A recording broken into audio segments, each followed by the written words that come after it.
Bom dia, sejam mais uma vez bem-vindos à área de conhecimento da Sociedade Ponte Verde, Saber Mais. Hoje iremos abordar o tema embalagens críticas e ecodesign, com a participação das minhas colegas e formadoras Helga Almeida e Anabela Ponte.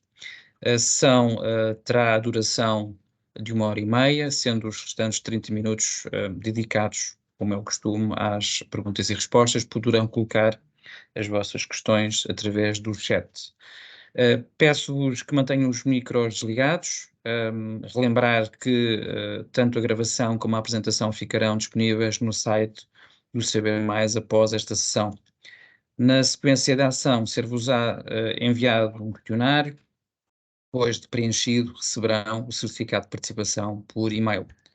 Estando certo de que se trata de um tema de muito interesse, à semelhança de todos os outros que foram abordados nestes últimos meses, desejo a todos uma ótima sessão, passando a palavra à minha colega Helga Almeida.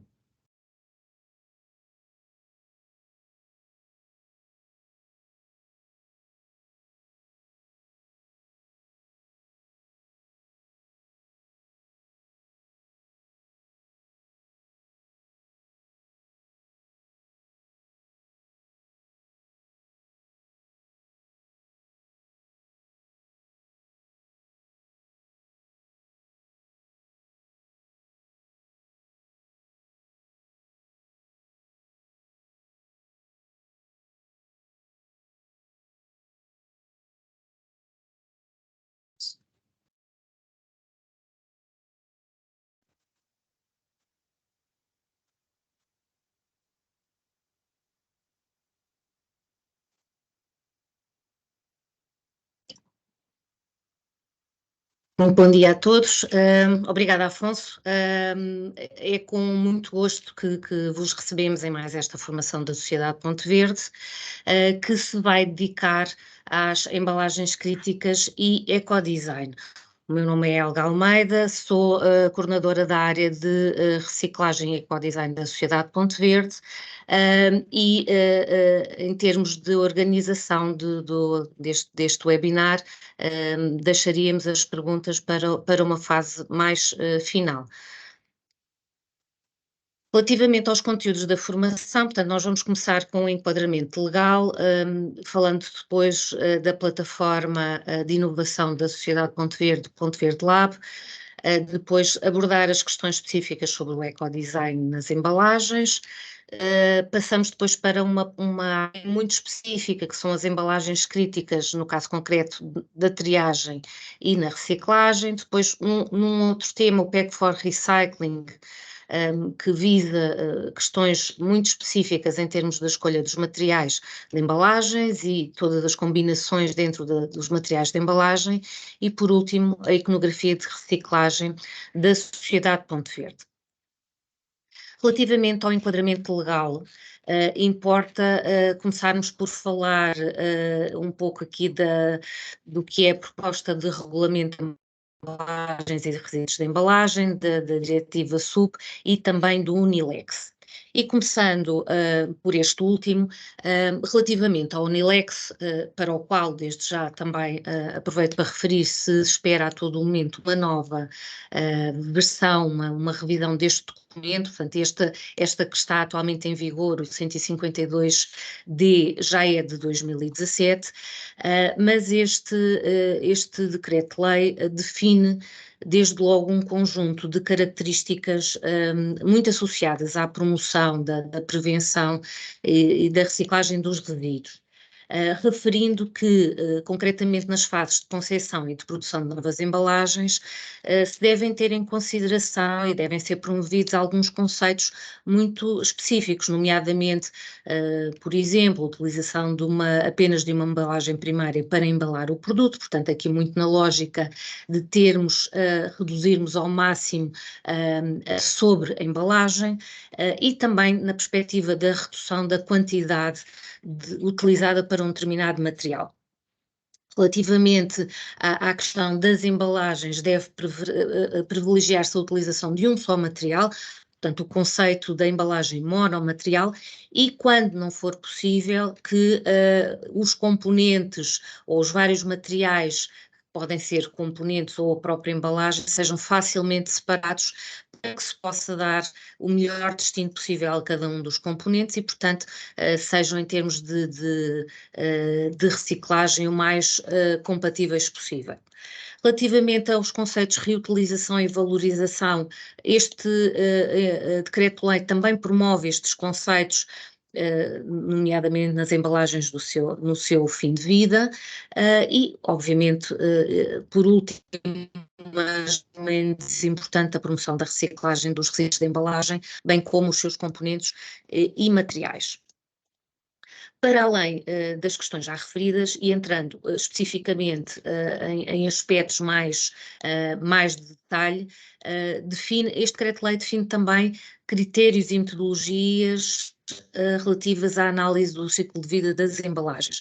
Nós sabemos que muitas vezes para escolher a opção A ou a opção B ou para fazer uma mudança de um determinado ou componente ou até de um material de embalagem, a ferramenta mais adequada é a análise de ciclo de vida para que se possam avaliar os impactos dessa mudança em todo o ciclo de vida dessa embalagem, desde a produção dos materiais até à sua valorização final.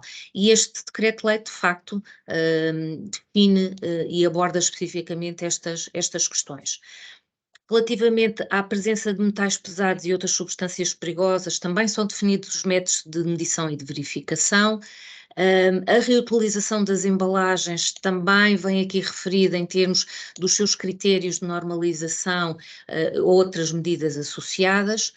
Relativamente à incorporação de material reciclado nas embalagens, vem também neste diploma, vêm definidos critérios aplicáveis no caso de se fixar aqui uma quantidade mínima de material reciclado, e também os critérios aplicáveis aos métodos de reciclagem, e estão previstas, e neste aspecto o NILEX já abre aqui uma estratégia relativa à chamada ecomodulação, ou seja, a diferenciação das prestações financeiras de acordo com o desempenho ambiental das embalagens. Este aspecto é extremamente importante e vem inclusivamente definido na licença da Sociedade Ponte Verde.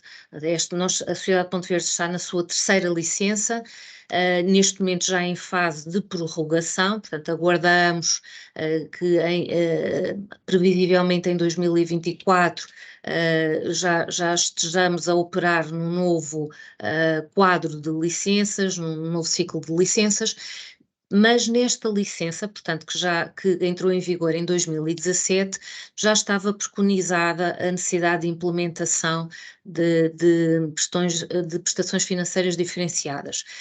E a Sociedade Ponte Verde, de uma forma precursora, o que aliás veio a ser confirmado por um relatório do Tribunal de Contas, a Sociedade Ponte Verde é, à data, a única entidade gestora que tem a ecomodulação verdadeiramente aplicada e iniciámos a ecomodulação e estamos em crer que esta lista de exemplos venha a aumentar. Existem 3 tipos de embalagens que neste momento estão a ser penalizadas em termos de ecovalor, portanto, em termos de prestação financeira. E são estes os 3 exemplos. São exemplos de embalagens que, em termos dos processos de reciclagem, têm um impacto muito negativo e são disruptivas, ou seja, estas embalagens, se entrarem nos processos de reciclagem, portanto, se não puderem ser eliminadas antes do processo, têm um impacto extremamente negativo, não podem ser recicladas e levam a que uma quantidade muito grande de material já produzido tenha que ser retirada e vai originar refogo. Estamos a falar de garrafas de PET, no primeiro caso com tampa metálica, mas também garrafas de PET com rótulo de PVC. Estes componentes, porque de facto não são absolutamente nada compatíveis com o processo de reciclagem, levam a que estas embalagens com estas características, ao serem colocadas no mercado, têm que ser, e concretamente quando são declaradas à Sociedade Ponto Verde, é aplicado este VPV, então, com penalização. O terceiro exemplo é relativamente a uma embalagem são garrafas de vidro, em que a tampa possa ser não destacável e com componentes de cerâmica e de aço. Um dos grandes contaminantes da reciclagem de vidro é a cerâmica. Concretamente, e só a título de exemplo, o espire, as chávenas, toda a porcelana que eventualmente possa ser colocada no ecoponto, vai originar defeitos muito graves nas embalagens se não for retirada, se não for possível por alguma razão retirar estes componentes antes da reciclagem, e daí esta embalagem com este tipo de componentes ser mais penalizada. Naturalmente,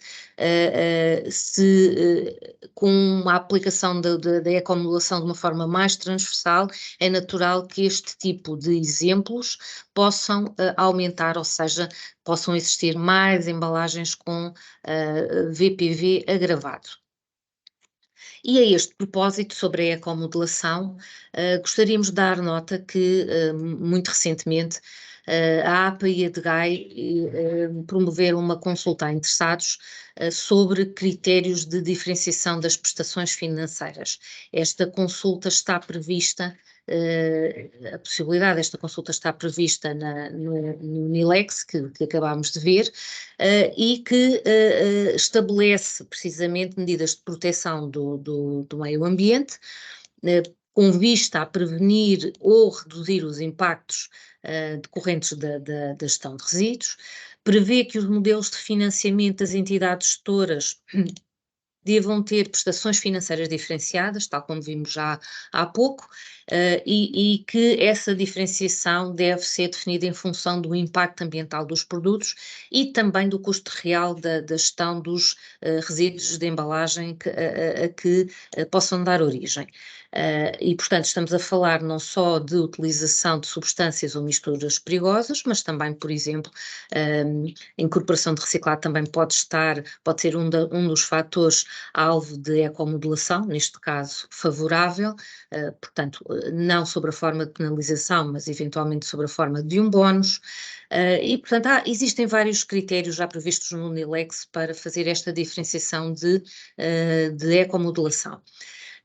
Os critérios para a diferenciação das prestações financeiras são estabelecidos para cada fluxo específico, ou seja, devem ser individualizados e especificados para o fluxo das embalagens ou para outros fluxos de resíduos, e também define que devem ser ouvidos um conjunto de entidades onde estão incluídas as entidades gestoras, e foi deste o âmbito que nós já tivemos a oportunidade de participar e dar os nossos comentários, para que esta ecomodulação venha também a ser concretizada, enfim, num intervalo de espaço, um intervalo de tempo relativamente curto.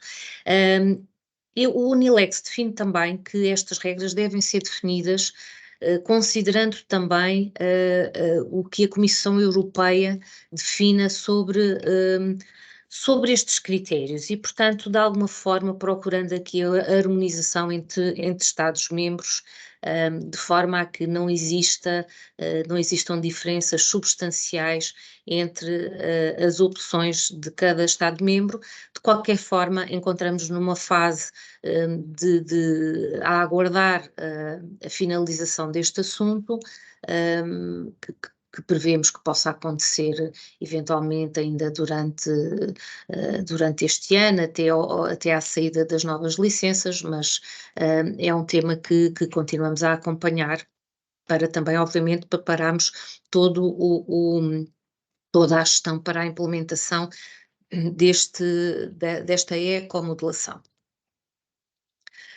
Passando um pouco e abordando agora as questões da diretiva SUP, da Single Use Plastics, que todos certamente já terão ouvido falar, e provavelmente até já trabalharão em termos práticos com aquilo que está definido nesta diretiva e que foi transposta para o direito nacional através do Decreto-Lei 78 de 2021.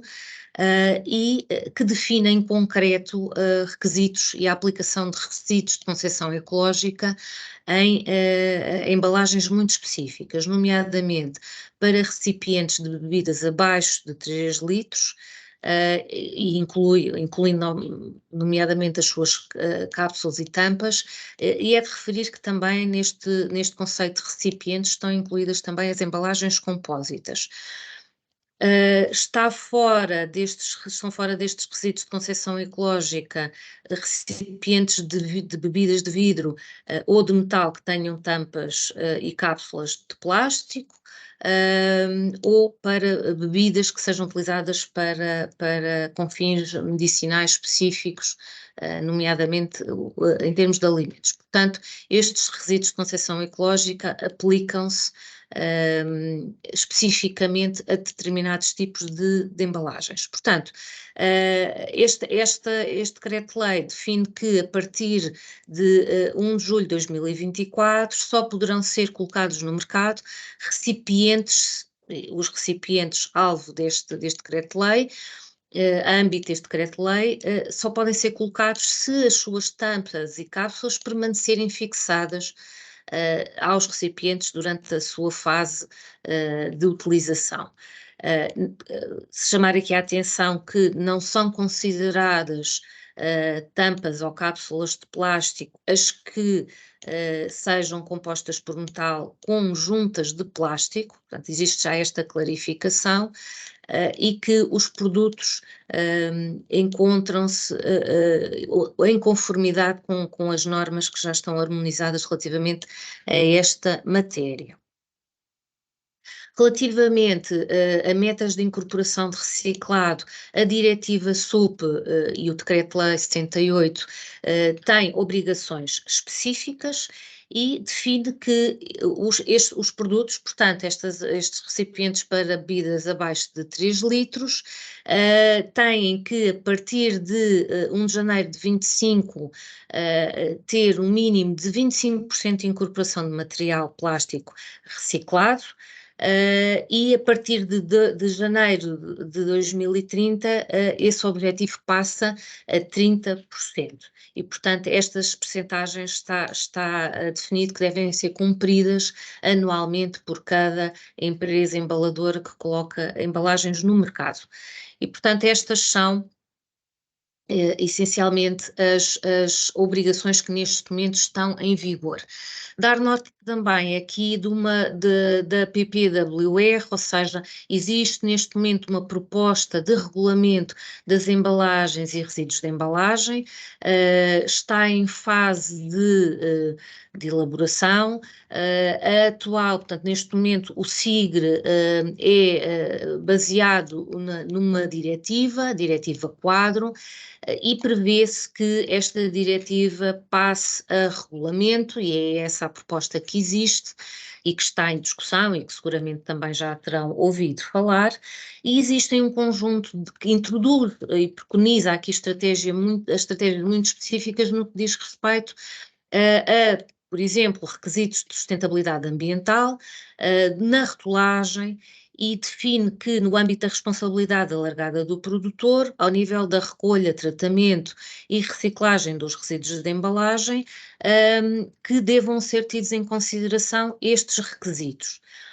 De alguma forma, também pretende e preconiza a harmonização das medidas nacionais, procurando que se previna ou reduza os impactos negativos das embalagens e dos resíduos a que estes dão origem, no âmbito de um elevado nível de proteção do ambiente. Portanto, esta proposta de regulamento diz-nos que e mostra-nos que todos estes aspectos ao nível daquilo que é o ecodesign venham a ter cada vez mais uma importância muito, muito expressiva em tudo aquilo que é a atividade no âmbito da responsabilidade alargada do produtor.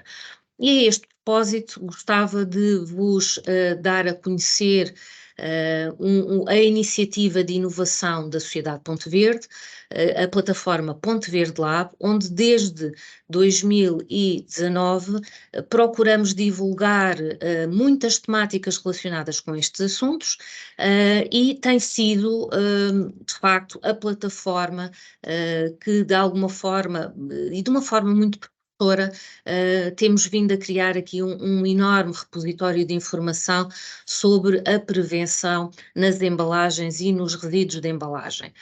Portanto, em termos práticos, nesta plataforma poderão encontrar muita informação sobre tudo aquilo a que diz respeito às embalagens e aos seus resíduos, e em termos práticos aquilo que queremos é não só contribuir para uma valorização efetiva dos materiais e assim contribuir efetivamente para a economia circular, mas promover cada vez mais e melhor reciclagem, ou seja, por um lado, prevenir, reduzindo de alguma forma, não só a embalagem e os materiais da embalagem, mas até, porque não repensarmos os nossos modelos de negócio e repensar até que ponto é que é necessário, são necessárias efetivamente embalagens, mas também, sendo um ponto base que a embalagem é essencial para, enfim, para fazer chegar aos consumidores muitos dos produtos e não pode ser dispensável, então que estas embalagens cada vez sejam mais recicláveis. Lembrar que nós temos metas muitíssimo ambiciosas para alcançar. Esta proposta de regulamento também assim o demonstra, e se os desafios neste momento já são elevados, vão continuar e, portanto, a perspectiva de facto não é de podermos aliviar o interesse e o trabalho nesta área, mas sim de cada vez acrescentar mais valor a tudo o que diga respeito ao ciclo de vida das embalagens. E, portanto, aqui nesta nossa plataforma, que vos convidamos desde já a visitar, podem encontrar muitas temáticas, quer ao nível do ecodesign, quer de boas práticas em muitas áreas. O Pack for Recycling, esta é uma das áreas em que vamos especificar um pouco mais à frente. Ferramentas de circularidade, e aqui destacava um trabalho que foi feito com o NEG e com a Universidade de Viena, e é uma das ferramentas que todos os nossos clientes têm à disposição de uma forma totalmente gratuita, em que através de um exercício em 3 fases podem, de alguma forma, repensar os vossos modelos de negócio e repensar também aquilo que são as embalagens, e convidava-vos a explorar esta ferramenta. É uma ferramenta muito interessante para que em equipa e dentro das empresas também possam estimular e provavelmente até iniciar o trabalho das vossas equipas neste setor.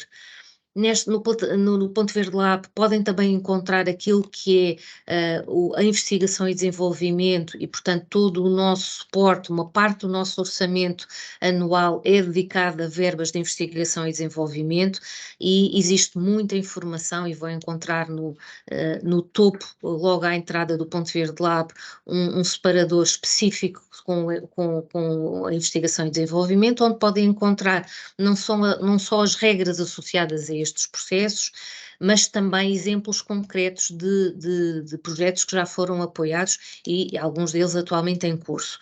Temos também uma área em que apostamos muitíssimo, que são as publicações e guias, E a este propósito vamos falar precisamente de um guia que produzimos sobre embalagens disruptivas, quer na triagem, quer na reciclagem, para que possam, de uma forma muito prática, perceber quais são os constrangimentos nestes setores, e podem encontrar também no Ponto Verde Lab a iconografia de reciclagem, que é muitíssimo importante na comunicação com o consumidor, e dar nota que a iconografia tem, para além da questão dos contentores onde deve ser colocada cada embalagem, informação adicional que guia o consumidor para as melhores ações numa embalagem, no ato de separação e deposição no contentor, e que potencia a reciclagem. O site é este, pontoverdelab.pt, e ficamos,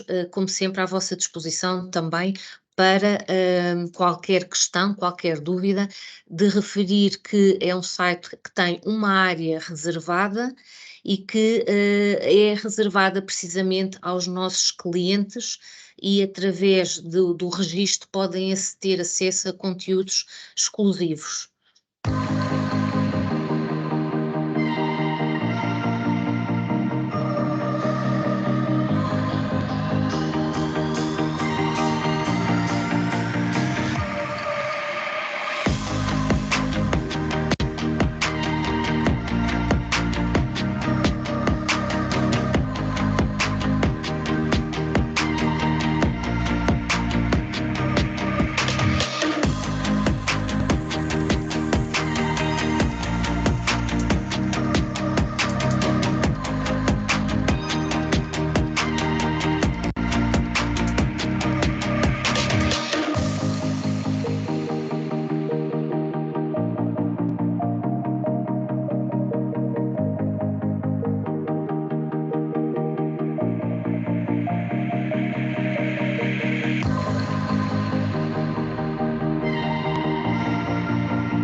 Relativamente ao ecodesign, o ecodesign é, de facto, efetivamente o primeiro passo para a redução de resíduos.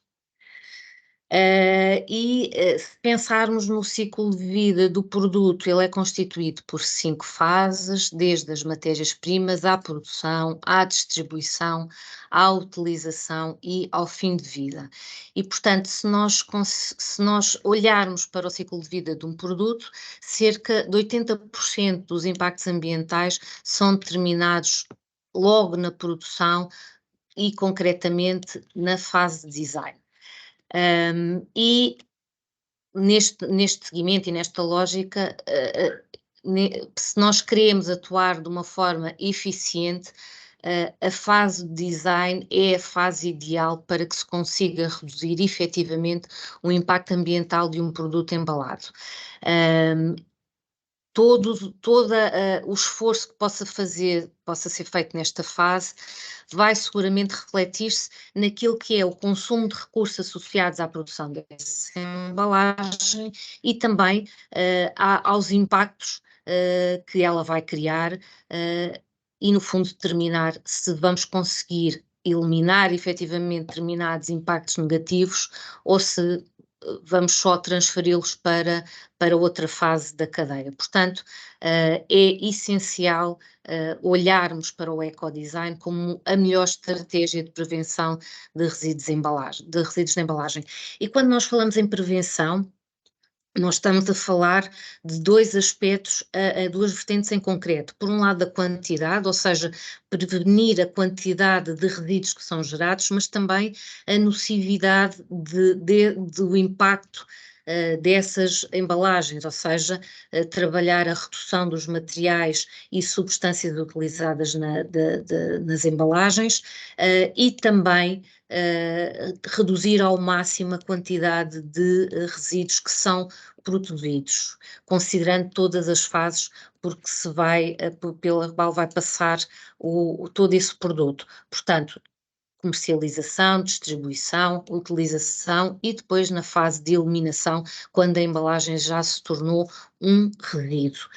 Em termos práticos, a quem é que se destina a prevenção? Bom, essencialmente e basicamente a quase toda a gente, porque todos nós, olhando para todo o ciclo da cadeia, desde o fabricante de matérias-primas, passando pelo fabricante da embalagem, aos profissionais e aos embaladores, todos têm, de alguma forma, responsabilidade naquilo que é colocado no mercado. E, de alguma forma, também a prevenção de resíduos está relacionada com os consumidores, nomeadamente pelas escolhas de consumo que efetuam e também na forma como separam os seus resíduos. Em termos de políticas de prevenção, e não entrando aqui num detalhe desnecessário, mas que podem encontrar com maior escala no Ponto Verde Lab, nós podemos olhar para estas políticas e cada um destes números significa uma política de prevenção, onde se pode, que de alguma forma são meios através dos quais nós conseguimos efetivamente fazer diferença nas embalagens. Pensando no redesenhar, desde logo, por exemplo, sempre possível utilizar embalagens de maior capacidade, até, por exemplo, à otimização do acondicionamento em paletes, em que a forma da embalagem é absolutamente determinante para se conseguir o transporte de maior volume de produto. É completamente diferente conseguirmos ter, por exemplo, caixas que se conseguem empilhar, e, portanto, aqui o formato conta, olhando também para aquilo que é o transporte mais habitual para um determinado produto.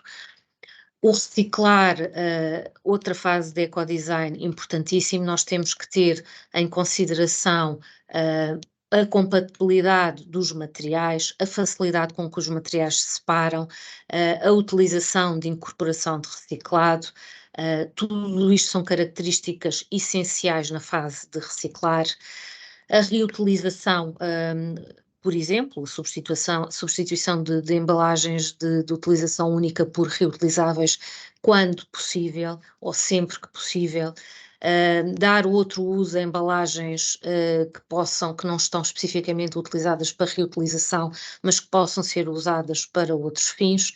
A utilização de embalagens recarregáveis, por exemplo. O eliminar, porque não repensarmos os nossos processos para, quando possível, se possível, pensarmos na venda de produtos a granel. Já sabemos que nem sempre é possível, mas também faz parte passarmos por estes exercícios e repensarmos os modelos de negócio e também eliminar componentes de embalagem que não sejam necessários.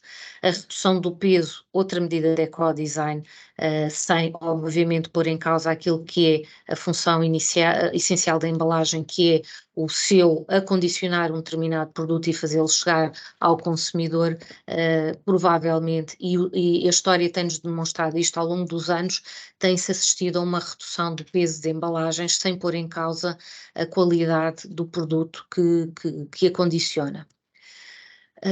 Por último, a redução do impacto ambiental. Já aqui falámos também de análise de ciclo de vida, é essencial em muitas situações aplicar-se a ferramenta de análise de ciclo de vida para se concluir se de facto uma determinada escolha, uma determinada alteração faz sentido ou não. Muitas vezes nós podemos ser de alguma forma atraídos para escolhas que para o consumidor possam ser mais interessantes do ponto de vista de utilização, mas há que pensar muito bem naquilo que são as escolhas. Eu estou a recordar-me, por exemplo, da substituição de copos de plástico por copos de cartão revestidos por plástico, que nem sempre podem ser a melhor escolha, podem ser reciclados, mas provavelmente com uma menor eficiência de reciclagem e, portanto, não há soluções perfeitas, não há soluções únicas para todas as situações.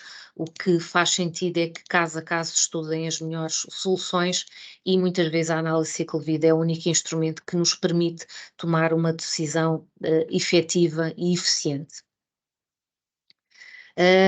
Por último, mas sem menos importância, aqui fica o nosso apelo para que reportem as medidas de prevenção na aplicação que a Sociedade Ponto Verde disponibiliza para, não só para a entrega das declarações, mas também para o reporte das medidas, que são obrigações contratuais. Desenvolvemos um módulo muito específico e aqui está exemplificado como na aplicação podem entrar neste módulo, onde são reportadas as medidas de prevenção que tenham aplicado às vossas embalagens e que é uma informação essencial para que consigamos também, junto de quem nos tutela, disponibilizar a informação que nos é solicitada, nomeadamente as medidas de prevenção que os nossos clientes, os nossos parceiros têm implementado ao longo destes anos.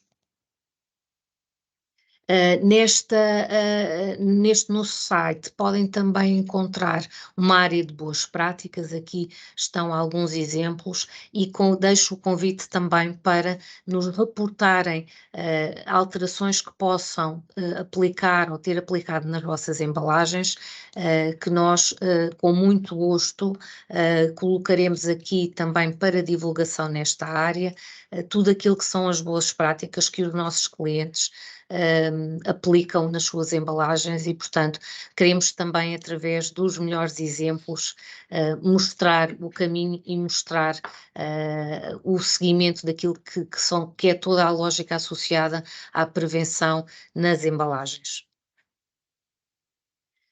E com isto termino a minha parte, mais em termos de enquadramento, passo agora a palavra à minha colega Anabela Ponte, que irá passar a falar-vos de todas as questões mais práticas sobre aquilo que são as embalagens críticas para a triagem e para a reciclagem.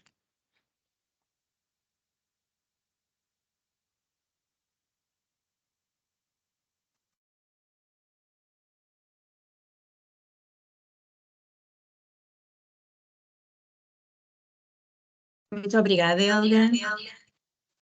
pela tua excelente apresentação, muito clara, e espero que todos tenham achado de facto útil para a vossa concepção de embalagens, aplicando os princípios do ecodesign. Obrigada também, Afonso, pelas suas palavras iniciais. Queria iniciar por agradecer a presença de todos nesta ação de formação específica sobre embalagens críticas e ecodesign. É de facto com muito gosto que transmitimos e passamos esta informação que esperamos vos seja útil nesta matéria. Vou então partilhar o meu ecrã e incluir o som do computador, porque também tenho alguns vídeos, e vou então apresentar-vos, dar continuidade então à nossa apresentação. Vamos entrar numa parte um pouco mais prática, onde vamos apresentar exemplos de embalagens críticas para a triagem e reciclagem, apresentarmos algumas ferramentas que temos disponíveis no Ponto Verde Lab para auxiliar, digamos, as empresas a fazerem um diagnóstico de reciclabilidade das suas embalagens e tentar perceber que alterações podem ser promovidas para melhorar o perfil ambiental da embalagem. E apresentaremos também exemplos práticos e sugestões de melhoria das embalagens. O primeiro ponto, então, está relacionado com um questionário que está disponível, então, na área do Ponto Verde Lab, que é um questionário para o diagnóstico de reciclabilidade das embalagens. Este questionário está estruturado e a forma de fazer as questões tem como propósito responder sim e não, uma resposta muito fechada, sim e não. E depois, ao responder, vai perceber, através da cor, se o sim ou o não é vermelho, se de facto aquela característica da embalagem condiciona ou causa constrangimento aos processos de recolha, triagem ou reciclagem. Focando especificamente na recolha das embalagens no ecoponto, uma das questões que é colocada logo no início do questionário é se a embalagem é composta por diferentes materiais.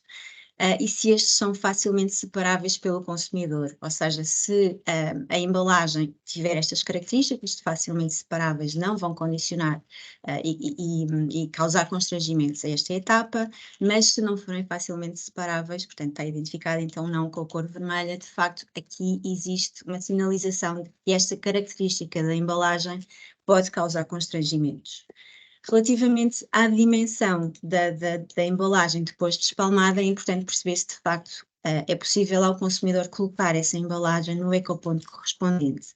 Portanto, se for facilmente colocável, estamos no bom caminho, portanto está sinalizado como verde, mas se não conseguir então ser espalmável e ser introduzida no ecoponto, há algo que tem que ser melhorado na embalagem, portanto fica sinalizado com um não. Portanto, aqui o objetivo é de facto, ao responder este questionário, o embalador conseguir perceber se de facto existem características que devem ser melhoradas na sua embalagem. Portanto, achamos que é um bom princípio, ou seja, dentro do portfólio das vossas embalagens, fazerem este questionário simples, é muito rápido de fazer-se e conseguem logo identificar quais os aspectos a melhorar na embalagem.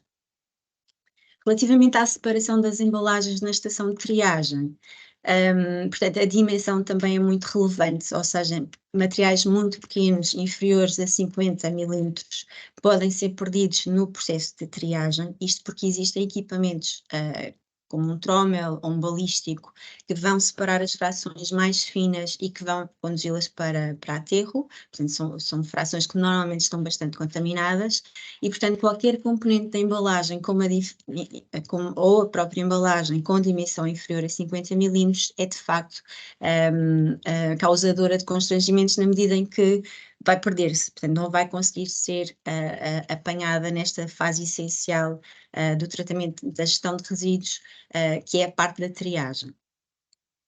Portanto, é algo também a sinalizar qualquer componente ou embalagem inferior a esta dimensão, também pode vir a causar e a comprometer a reciclagem. Relativamente à identificação das embalagens na estação de triagem, portanto, se as embalagens passarem este trommel ou este crivo, vão ser conduzidas para tapetes de triagem, vão ser alvo de uma triagem automática, no caso dos plásticos, portanto há esta linha de triagem para permitir a separação por categorias de plástico e portanto é importante que a superfície visível da embalagem que não esteja coberta pelo rótulo, se for de um material diferente, não exceda 2/3 da superfície total da embalagem. Ou seja, é importante que, se o rótulo for de um material diferente da embalagem, este seja parcialmente de tamanho mais reduzido para que a embalagem nesses tais sistemas de triagem óptica possam ser detectadas pelo material da embalagem. Caso contrário, se o rótulo for um rótulo full sleeve num material diferente, o leitor óptico vai ler o material do rótulo e não da embalagem e vai direcionar a embalagem para um fluxo diferente. Portanto, se esta for a característica da vossa embalagem, portanto, ela sim é comprometedora do bom desempenho, digamos, de reciclagem destes processos de triagem. A cor é também uma característica importante na embalagem, nesta etapa de triagem automatizada, precisamente porque uma cor preta ou muito escura pode não ser lida da melhor forma e pode impedir que a embalagem seja selecionada para o fluxo de reciclagem correspondente. Portanto, se a embalagem for de cor escura, sim, também pode causar constrangimentos, lá está, porque está identificada o vermelho. Só fazer uma breve explicação digamos, do funcionamento de uma estação de triagem automatizada. Portanto, temos aqui o tapete de triagem onde as embalagens são conduzidas e vão ter depois feixes de luz, um sensor de luz, um leitor óptico, que vai então reconhecer qual é o material constituinte da embalagem e vai então direcioná-lo através de um sopro de ar para uma box, um local onde só embalagens daquele tipo vão ser conduzidas e assim conseguem segregar, digamos, os vários tipos de material que depois são direcionados para o reciclador correspondente. Portanto, é importante que nesta fase se eliminem todos os constrangimentos que possam impedir a correta identificação da embalagem, como há pouco referi, ou um rótulo de tamanho full sleeve, que cubra a totalidade do corpo da embalagem, ou então a cor. Na parte da etapa da reciclagem propriamente dita, ou seja, no reciclador que vai receber o material criado pelos sistemas municipais, é importante perceber se a embalagem é composta por diferentes materiais não separáveis, são uma multicamada, multimaterial. Se for o caso, de facto, pode vir a ser pode também causar constrangimentos à reciclagem. Se a embalagem for composta por vários elementos que não sejam separáveis pelos consumidores, estes devem ser compatíveis com a reciclagem. E eu posteriormente vou falar um pouco mais o que é esta questão da compatibilidade entre materiais. Também temos, digamos, esta informação mais detalhada no Ponto Verde Lab. Portanto, este questionário de diagnóstico da reciclabilidade é um bom começo. Sugerimos que acedam através deste link ao questionário e verifiquem se de facto as vossas embalagens têm algum ponto assinalável como de melhoria, ou seja, que possa estar neste momento a causar algum constrangimento, quer na recolha, na triagem ou na reciclagem. Outra ferramenta, ou melhor, outro banco de informação que temos disponível para vós, é um guia que refere especificamente quais são as embalagens críticas na triagem e na reciclagem, com exemplos muito práticos sobre quais são as embalagens que estão a chegar nesta altura aos sistemas municipais que fazem a triagem e aos recicladores que efetuam a reciclagem efetiva do material. E, portanto, este guia foi produzido em colaboração muito próxima, precisamente com o SEGRU e com os recicladores, que nos deram a conhecer e fizeram este levantamento de quais foram as embalagens que para os seus processos estão a causar constrangimentos.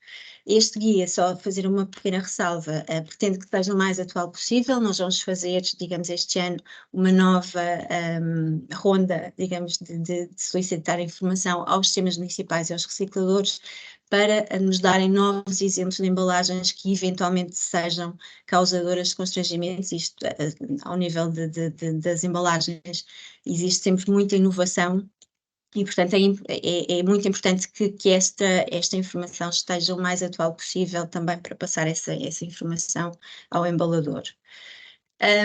Entrando aqui em exemplos muito práticos para os vários tipos de materiais, identificamos por tipo de embalagem, neste caso de vidro, quais foram as embalagens identificadas pelos sistemas municipais ou pelos retomadores como sendo causadoras de constrangimento. Portanto, a lógica desta informação pretende sinalizar a embalagem que atualmente tem um constrangimento, que neste caso está sinalizada com uma cruz vermelha, E também são depois sugeridas alterações a essa embalagem de forma a ultrapassar ou a mitigar esse constrangimento. E então vai ter para cada um dos exemplos críticos um exemplo de como ultrapassar esses defeitos, esses problemas, que estão assinalados com um certinho verde. Neste caso concreto, estamos a falar de uma embalagem de vidro com uma tampa não destacável em cerâmica e aço. É tipicamente encontrada em garrafas de cervejas e licores artesanais, e o problema, como há pouco a Helga referiu, portanto, o facto da cerâmica ser conduzida para o reciclador do vidro vai provocar que este material seja difícil de separar depois do vidro e muito possivelmente vai entrar nos fornos das vidreiras e vai causar defeitos críticos no produto final. Este cerâmico não vai fundir à mesma temperatura que vai fundir o vidro e, portanto, vai provocar este defeito crítico e vai permanecer este infusível cravado no vidro. Aquilo que é a nossa sugestão de alteração é alterar então para uma tampa destacável pelo consumidor, idealmente em aço ou plástico, isso aí é um pouco indiferente, mas no fundo já não vai ter este elemento problemático cerâmico. Uma vez que este exemplo é de facto bastante disruptivo da reciclagem, ele foi identificado e atualmente é alvo de uma penalização, ou seja, tem um agravamento de VPV na ordem dos 10%.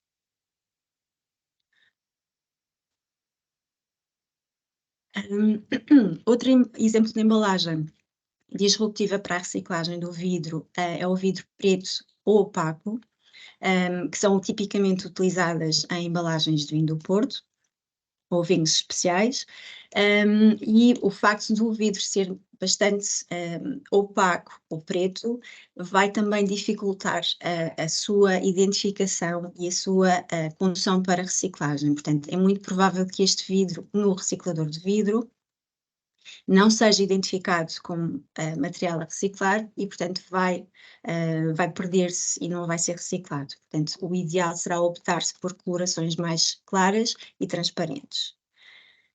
A garrafa de vidro ideal, portanto, também é uma das informações que nós queremos passar e que está também patente no guia, que há pouco falámos. A embalagem de vidro ideal é sempre recomendada em cada tipo de material. No caso do vidro, idealmente deve ser translúcido, cores claras. Também podem ser de verde ou âmbar. As tampas devem ser destacáveis pelo consumidor, podem ser de cortiça, metal ou plástico. Idealmente os rótulos não devem ter utilização de colas e devem ter uma dimensão inferior a 2/3 da embalagem. No caso das embalagens de papel cartão, identificamos como embalagem crítica embalagens que tenham componentes em plástico ou metal. E, portanto, no caso deste material, obviamente a presença de elementos não celulósicos vai dificultar a reciclagem, vai impedir, digamos, que a fibra que vai permanecer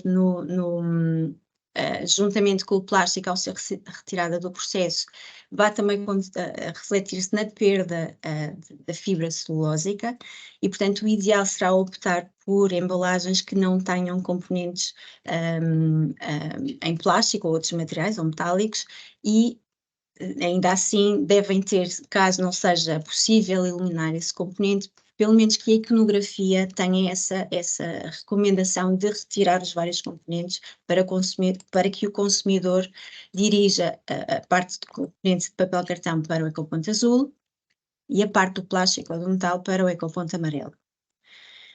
Foram também identificadas embalagens de cartão com excesso de colas ou tintas, portanto não são compatíveis com a reciclagem e vão provocar defeitos críticos no produto final reciclado, e portanto a recomendação é eliminar ou reduzir ao mínimo a utilização de tintas, colas e vernizes, e sempre possível optar por tintas de base aquosa ou colas hidrossolúveis. Temos também então a embalagem de cartão ideal, que deve ser obviamente um maior teor de fibras de celulose possível e limitar a presença de outros tipos de componente que não sejam de fibras celulósicas. No caso da embalagem de filme plástico, Portanto, é de recomendar evitar-se a utilização de filmes plásticos laminados multimaterial, ou seja, temos aqui uma imagem de uma laminação multimaterial que é composta por PET, PVDC e polietileno, portanto é uma mistura de vários polímeros diferentes e que, no fundo, se forem incorretamente identificados pelos sistemas ópticos e serem conduzidos para o reciclador de polietileno, vai contaminar este fluxo de reciclagem. Portanto, devemos sempre privilegiar soluções monomaterial, como há pouco ela referiu, que tenham fluxos de reciclagem dedicados. Relativamente a filmes de plástico metalizados com película de alumínio, também é de evitar, elas normalmente estão presentes em embalagens de snacks e de café. A película de alumínio pode causar entupimentos nos filtros de equipamentos de reciclagem, no reciclador, e também causar defeitos críticos no produto final acabado.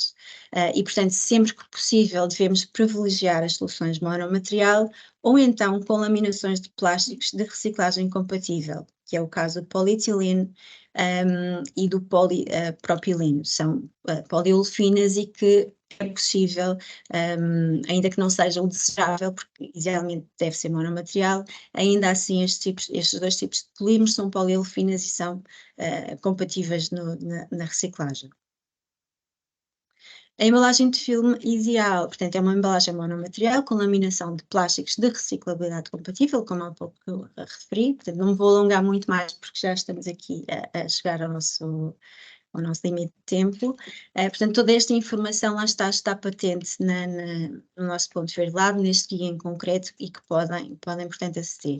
Embalagens de cores escuras ou pretas, como há pouco referi, são sempre de evitar, porque na estação de triagem automatizada elas podem não ser detectáveis pelos sistemas ópticos, e então esta embalagem pode ser com grande probabilidade encaminhada para refugo e não vai ser efetivamente reciclada. Portanto, devemos sempre optar por colorações mais claras.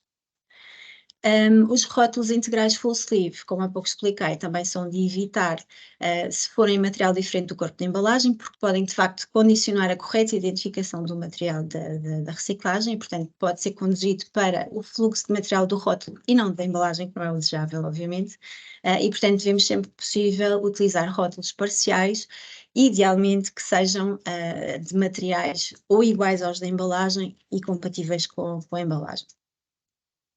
Temos então aqui também, como há pouco referi, as características ideais de uma embalagem de polietileno. Não me vou alongar muito, depois podem ficar com a apresentação para consulta e também o guia.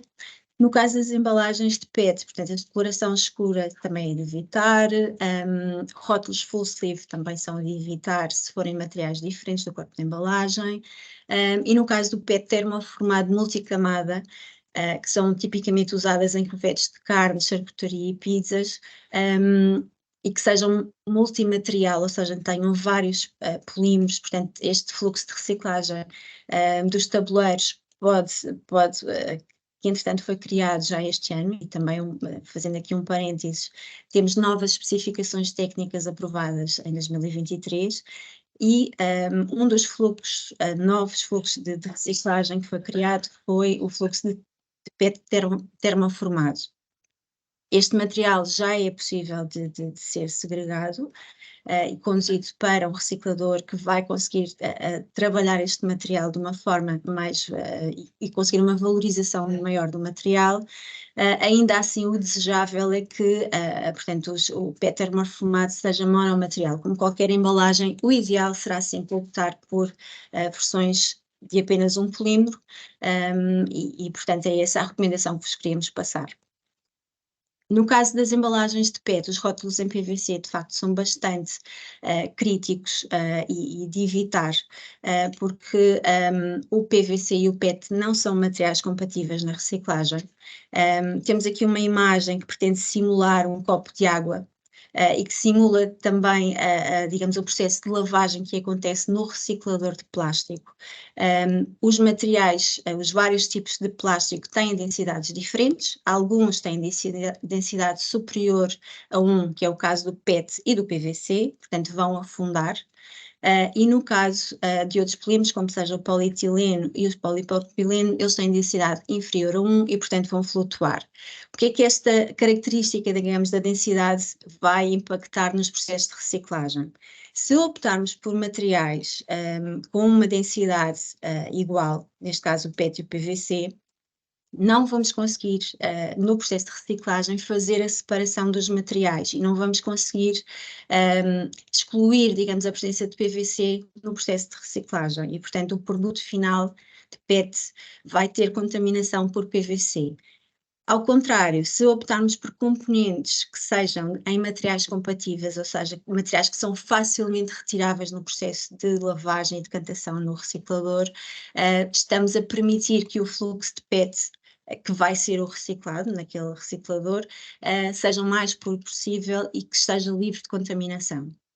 E, portanto, é esta, digamos, a importância de se escolherem materiais compatíveis, precisamente para que no processo de reciclagem, se optarmos pelos materiais certos, o processo seja o mais eficaz possível, que não sejam causados defeitos críticos na aplicação final, que neste caso o PVC em concreto num material de PET, portanto vai provocar o enegrecimento do material, como aqui apresentamos, ou seja, se conseguirmos um material 100% de PET no final do processo de reciclagem, vamos conseguir uma textura, uma coloração uniforme, enquanto que se não conseguirmos no processo de reciclagem eliminar todas as partículas de PVC, e como o PVC não vai fundir à mesma temperatura do PET, vai causar enegrecimento do material, o material vai queimar, digamos, e portanto vai causar estes defeitos críticos. Por esse motivo, esta foi uma das embalagens que foi sinalizada como embalagem disruptiva e sujeita a ecomodulação. No caso das embalagens de PET com tampa em metal, também é de evitar esta presença, porque no caso do alumínio, para além de provocar defeitos críticos, o limite para a presença de alumínio nas embalagens contacto alimentar é muito reduzido e, como sabemos, no fluxo de PET existe a possibilidade de fazer uma nova embalagem para contacto alimentar de PET e, portanto, temos que limitar a presença de alumínio neste fluxo. Portanto, será sempre desejável optar por tampas em polietileno ou polipropileno. É também um dos exemplos de embalagem disruptiva. Temos aqui também outros exemplos que eu vou passar à frente, que são também embalagens com pulverizadores que são de evitar pelo componente, pode ter outros elementos metálicos que também podem condicionar, portanto o ideal será optar por versões mais simples. O PET opaco também é de evitar e darmos preferência a soluções que sejam transparentes ou translúcidas, porque garantimos uma maior valorização das embalagens de PET. Existe também, digamos, como constrangimento identificado, embalagens de PET com barreira interior em poliamida, portanto, é sempre possível optar só por versões 100% de PET que tenham, uma espessura mais aumentada, mas garantimos que não existe um elemento extra, digamos, material que possa complicar a sua reciclagem, que é o caso da poliamida, que também causa defeitos críticos na aplicação final. Temos aqui um exemplo da embalagem ideal de PET, portanto é uma embalagem translúcida com uma tampa em polipropileno ou polietileno, lá está que são materiais compatíveis. Um rótulo a existir não deve ser full sleeve, se for um diferente material para não condicionar a seleção da embalagem. No caso das embalagens de alumínio, deve dar-se preferência para embalagens 100% alumínio, ou seja, monomaterial. Existem soluções que não são, a nível de ecodesign, tão positivas, na medida em que combinam materiais aço e alumínio na mesma embalagem, que vai dificultar depois a sua reciclagem. No fundo, o aço vai perder-se e o alumínio... se essa componente de aço não for eliminada, vai ter uma liga diferente e vai prejudicar, de facto, a reciclagem do alumínio. Deve-se também evitar neste tipo de embalagens tintas ou revestimentos excessivos e diminuir ao mínimo a presença destes elementos. No caso das embalagens de polietileno, o ideal será optar por embalagens que tenham tampas mais pequenas, portanto não tem o topo em polietileno, que existem alguns leitos especiais, que no fundo esta presença do polietileno pode dificultar a identificação da embalagem e pode conduzi-la para o fluxo de polietileno, que não é desejável, obviamente, e portanto será sempre preferível optar-se por soluções com tampas mais reduzidas. Tenho aqui um pequeno vídeo que não vou passar, que vos sugerimos ver, ou seja, que são as 10 recomendações para embalagens mais recicláveis, e no fundo também vos dá aqui uma ideia daquilo que podem optar e aquilo que devem evitar nas vossas embalagens. Passando ao Pack for Recycling, como a Helga há pouco referiu, portanto também é uma das ferramentas disponíveis no Ponto Verde Lab, em que vai possibilitar avaliar a compatibilidade dos vários materiais, portanto, do corpo da embalagem e das várias componentes, e fazer então a análise de reciclabilidade e ter então ideias de recomendações ao nível do ecodesign. O Pack for Recycling, portanto, está também nesta fase a ser atualizado, e vamos incorporar as novas categorias de fluxos de reciclagem que foram criadas este ano. Portanto, estamos a falar de novas categorias como os tabuleiros de PET termoformado que há pouco referi, e uma nova categoria também de polipropileno. E, portanto, esta área também vai ser atualizada para corresponder, digamos, às novas especificações técnicas. E para cada um dos materiais que são atualmente enviados para reciclagem, portanto, e a reciclagem aqui está intimamente ligada à existência de um mercado e, portanto, só podemos considerar recicláveis as embalagens que de facto possam ser integradas em fluxos de reciclagem. E, portanto, para cada um destes fluxos de reciclagem, destes materiais, existe uma tabela de compatibilidade de materiais, em que se vai identificar quais são os materiais compatíveis, quais são os materiais não compatíveis e evitar, e também sinalizar aqueles que é necessária alguma confirmação para saber se existe ou não efeito negativo na reciclagem. Portanto, vão ter acesso a esta informação. É muito importante que tenham a ficha técnica, quando fizerem o diagnóstico da vossa embalagem, uma ficha técnica detalhada, que tenha todos os materiais e componentes, não só do corpo da embalagem, mas também dos vários, da tampa, do rótulo, qualquer componente que a embalagem contenha, e que seja, que define exatamente quais são os teores de aditivos que têm, se têm ou não barreira, que são tudo características que vão impactar e influenciar na reciclabilidade do material. Portanto, temos esta todos os materiais de embalagem que têm um fluxo de reciclagem próprio, e portanto temos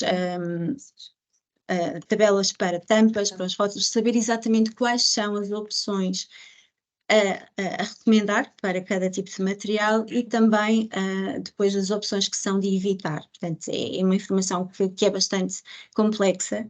A nossa equipa está ao dispor para auxiliar digamos, nesta vossa análise e propor eventuais alterações e substituições. Por isso fiquem à vontade para nos contactar, a nossa equipa do Departamento Comercial ou o nosso grupo de prevenção. Portanto, temos, lá está, todas estas tabelas para os vários tipos de materiais, neste caso é o polietileno, o filme plástico, e portanto podem consultar também na nossa página esta informação. Gostaríamos também de aproveitar a ocasião para recordar da nossa iconografia de reciclagem, que foi desenvolvida em 2020. Esta nova iconografia de reciclagem introduz um novo selo que vai dar ao consumidor a informação de como deve ser preparada a embalagem. E vai ter então um selo adicional que acresce ao símbolo do ecoponto, que vai dizer exatamente o que é que o consumidor deve fazer àquela embalagem, como é que a deve preparar antes da deposição no ecoponto. E portanto este selo é um selo que tem 3 níveis de informação. Um para identificar o nome da garrafa, neste caso, ou eventualmente dos componentes que constituem a embalagem. Portanto, podemos ter vários selos para cada componente, se a embalagem tiver diferentes materiais, portanto, que vai dar essa informação ao consumidor de que separação ou de que preparação deve efetuar na sua embalagem. Portanto, esta iconografia é de utilização exclusiva pelos clientes da Sociedade Ponto Verde, e recomendamos também que visitem a nossa página do Ponto Verde Lab. Vão ter acesso ao manual de normas e aos ficheiros que vos vão possibilitar adotar esta iconografia na vossa embalagem. E, portanto, é outra das nossas recomendações que visitem a nossa página no nosso Ponto Verde Lab. Temos aqui alguns exemplos de adoção da iconografia na embalagem, portanto, neste caso, a embalagem de cereais, que é composta por uma caixa de cartão e um saco de plástico, é recomendável que exista um selo para cada uma destas componentes, recomendando a disposição da caixa de cartão no ecoponto e que seja espalmada. E depois o saco deve ser colocado então no plástico e deve ser separada desta componente de cartão. Portanto, temos aqui alguns exemplos, o manual também tem este detalhe, portanto convido-vos também depois a verem esta informação com mais calma e com mais detalhe. Não sei, Afonso, se temos tempo para passar o vídeo da iconografia. Então, pronto. Vamos passar o vídeo da iconografia de reciclagem. Que vai dar aqui uma ideia, digamos, das vantagens da adoção desta iconografia. Em que ecoponto devo colocar cada embalagem? Devo separar o rótulo antes de colocar a garrafa? E o que devo fazer à tampa? Estas são questões colocadas muitas vezes pelos consumidores no momento de separar para reciclar.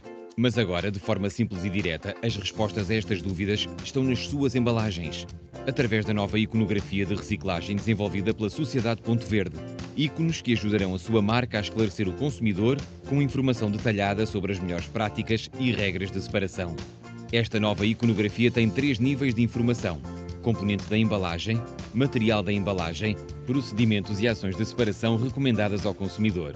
Assim, estes ícones identificam qual o ecoponto em que a embalagem ou os seus componentes devem ser colocados, quais os materiais que a compõem e o que deve ser feito antes de colocar a embalagem no respectivo contentor. Aceite o desafio da Sociedade Ponto Verde. Implemente estes novos ícones valorizando as suas embalagens. Quando a embalagem passa a mensagem, todos ganham: consumidores, marcas e empresas e o ambiente. Ao ajudar o consumidor na reciclagem, estará a contribuir para uma maior eficiência de toda a cadeia de gestão dos resíduos de embalagem. Melhor recolha, melhor triagem e mais reciclagem. Por isso, junte-se à Sociedade Ponto Verde na missão de promover comportamentos mais sustentáveis. Porque reciclar faz parte. Conte connosco para tornar a sua mensagem ao consumidor mais clara e eficaz.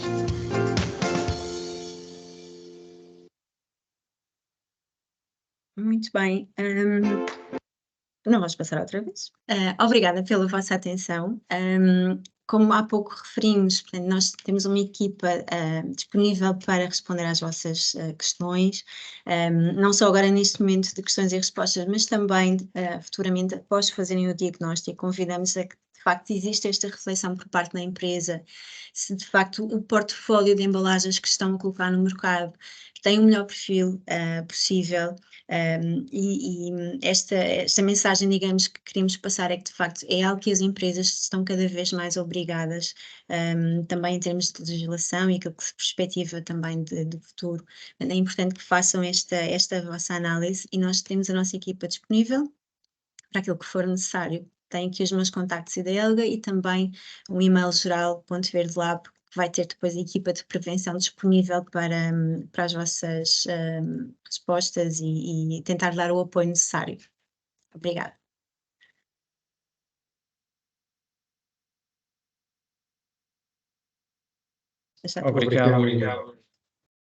Obrigado, Anabela e Helga. Ótimas apresentações. Volto a recordar que tanto a gravação como a apresentação ficarão a vosso dispor no site Saber Mais. Vamos passar então à fase de perguntas e respostas. Temos aqui justamente duas. A primeira, as embalagens de alumínio são colocadas no ecoponto amarelo? Este material é reciclado em novas embalagens de alumínio?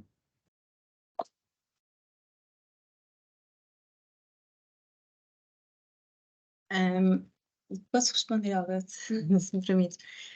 De facto, as embalagens de alumínio têm um fluxo próprio de encaminhamento para reciclagem, devem ser colocadas no ecoponto amarelo. De facto, a nossa apresentação focou mais questões relacionadas com o plástico e com a triagem do plástico, porque o alumínio é separado com uma tecnologia diferente, não com um leitor óptico. Ele pode ser separado através de correntes de Foucault e, portanto, ser direcionado para o reciclador, apesar de ser recolhido em conjunto com embalagens de plástico e decal no ecoponto amarelo. Ele tem um fluxo dedicado e pode ser, de facto, utilizada para a produção de novas embalagens. A reciclagem do alumínio, portanto, é feita a temperaturas muito elevadas no reciclador e, portanto, há essa possibilidade de ser novamente integrado em embalagens. Bem, vamos então aqui para a segunda pergunta. A nova iconografia é obrigatória? Não, de facto a nova iconografia não é obrigatória, portanto é de utilização voluntária, mas é de facto uma prática muito recomendável, que as empresas adotem, porque com a adoção desta nova iconografia em particular, ou seja, a iconografia que tem o detalhe, digamos, da preparação da embalagem, vão ser, e se o consumidor de facto optar por colocar a embalagem seguindo aquelas recomendações da iconografia, alguns possíveis constrangimentos à reciclagem, à triagem, à recolha que possam ser causados, conseguem ser logo eliminados pelo consumidor e, portanto, é de utilização voluntária, é certo, mas é de facto uma boa prática e algo que as empresas devem investir, também porque eu acho que cada vez mais, nós julgamos que cada vez mais os consumidores estão atentos a estas mensagens e fazem questão de verificar se a mensagem mudou, porque são sempre processos evolutivos, nós temos digamos, esse feedback por parte dos consumidores que de facto estão bastante atentos, é algo que procuram nas embalagens e portanto tem essa mais-valia também ao embalador de dar a conhecer que se preocupa, que é uma temática que segue com atenção e portanto é uma boa prática recomendável. Obrigado, Anabela. Temos aqui várias perguntas, portanto vou apelar aqui ao vosso poder de síntese depois nas respostas. Para melhorar a literacia da equipa que tem disponível alguma apresentação resumida sobre o tema?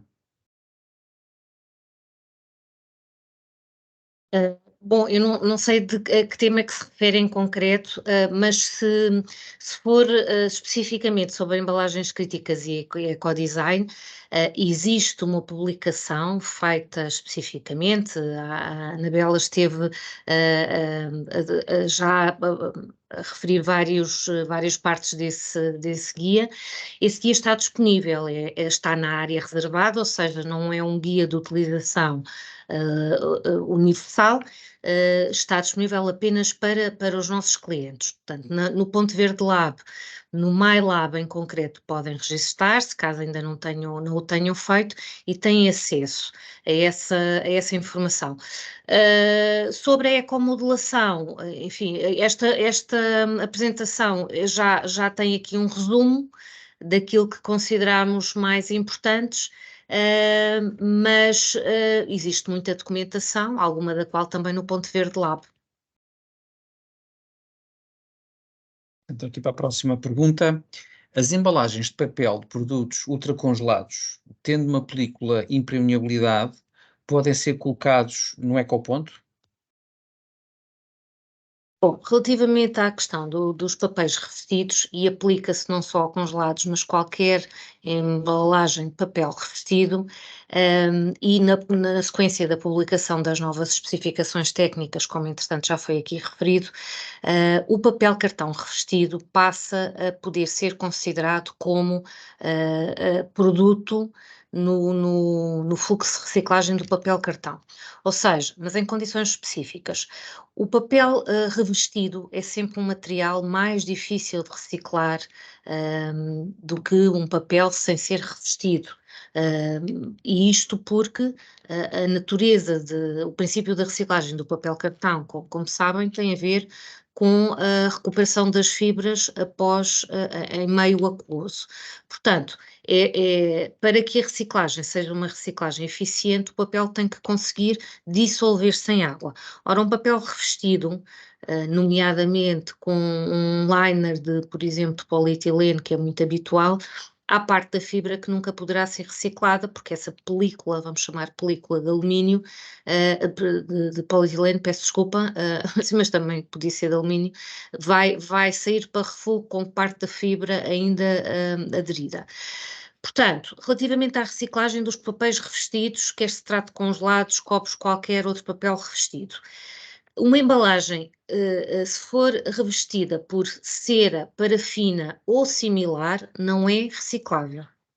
Se for revestido por algum componente que não seja enquadrável em nenhum destes 3 que referi, é considerado reciclável se essa embalagem tiver um teor de papel cartão mínimo de 85% e se for revestido apenas em uma das faces.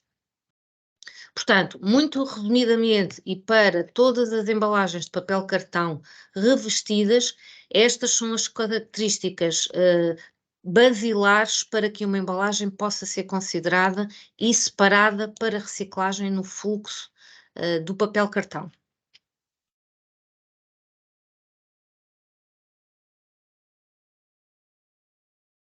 Vamos então passar para a próxima. Nas latas litografadas, há uma percentagem máxima de tinta para que seja passível de reciclagem?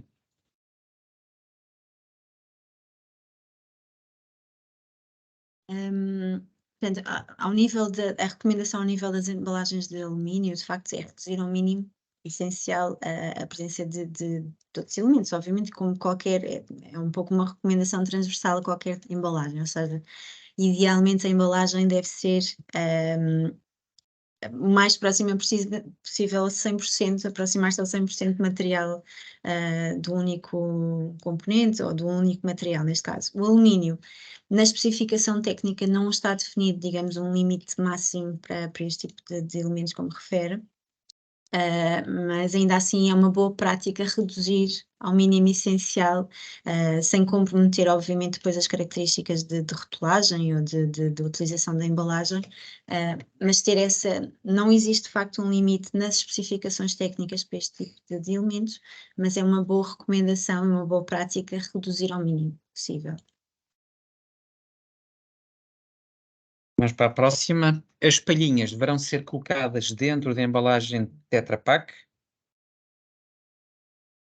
Exatamente, ou seja, é uma das informações que podem encontrar no nosso manual de normas de iconografia, portanto, a ação recomendada no caso das palhinhas, nas embalagens de ECAL, é que ela seja colocada dentro da embalagem, porque elas, neste momento, poucas serão as marcas que ainda têm embalagens, palhinhas em plástico, perdão, normalmente são em papel.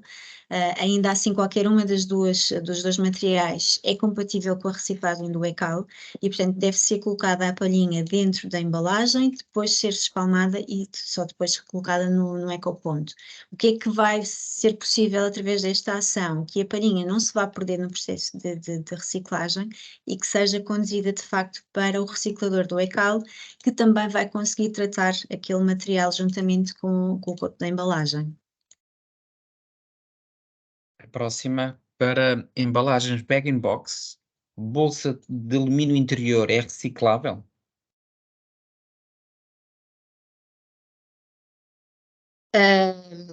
Sim, à partida será reciclável se não tiver nenhum elemento que seja um constrangimento à reciclagem do alumínio.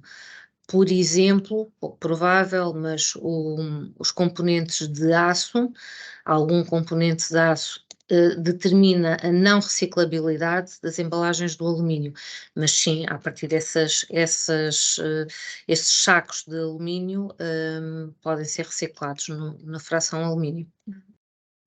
Permite só acrescentar um aspecto, Sim. Normalmente a ficha técnica, e é essa a importância de facto consultar-se a ficha técnica, para perceber se de facto o material é só alumínio, poderá ter uma mistura de plástico eventualmente, e portanto é essencial que esta informação seja seja pedida ao vosso fornecedor da embalagem para tentar perceber quais são os materiais que constituem, neste caso, o saco, e tentar perceber se de facto qual é que é o fluxo de reciclagem que pode receber aquele material e se existem constrangimentos. E, portanto, a informação aqui essencial é a consulta da ficha técnica. Depois, caso tenham alguma questão, podem enviar-nos essa informação e nós podemos dar aqui alguma informação adicional sobre essa embalagem em particular.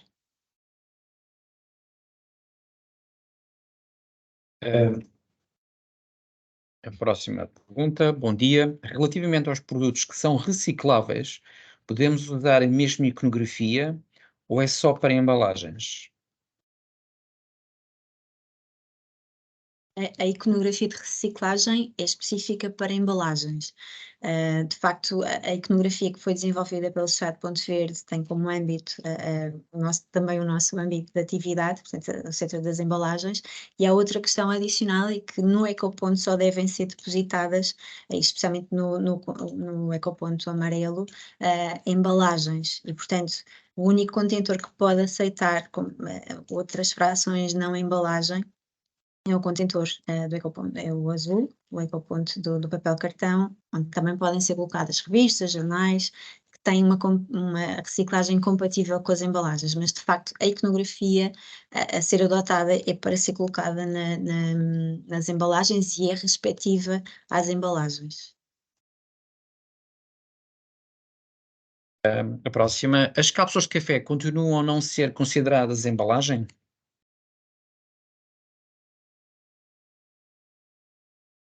Bom, neste momento a resposta é sim, continuam a ser consideradas não embalagem. Temos na PPWR há algumas novidades sobre o assunto, mas neste momento elas continuam a não ser, de uma forma genérica, porque há umas que podem ser consideradas, de uma forma genérica elas são consideradas não embalagem.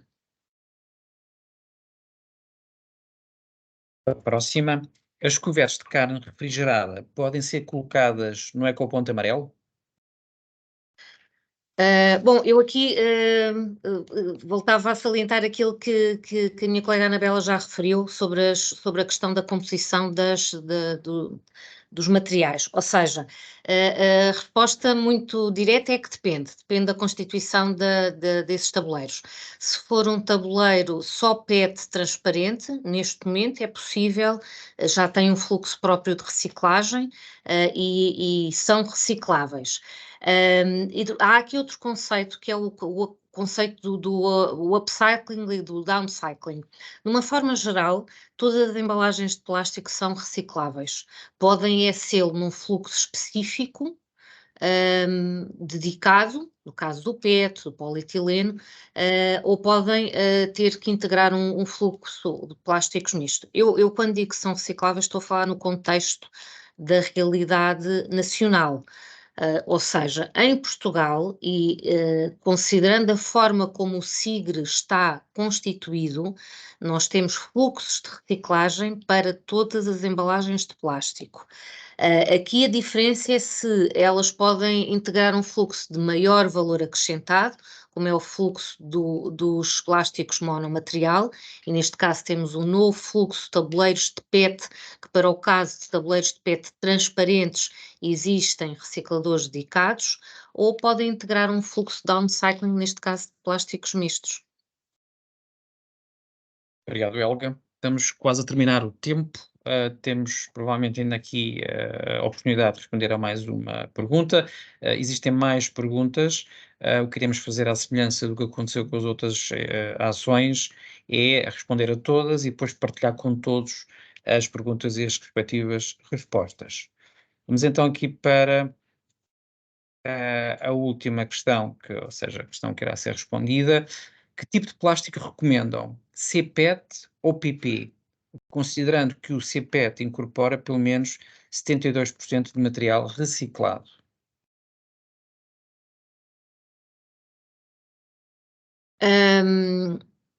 Bom, não há resposta direta a isto. Eu gostava de salientar aqui a importância de voltar a salientar a importância das análises de ciclo de vida. Não há materiais melhores ou piores.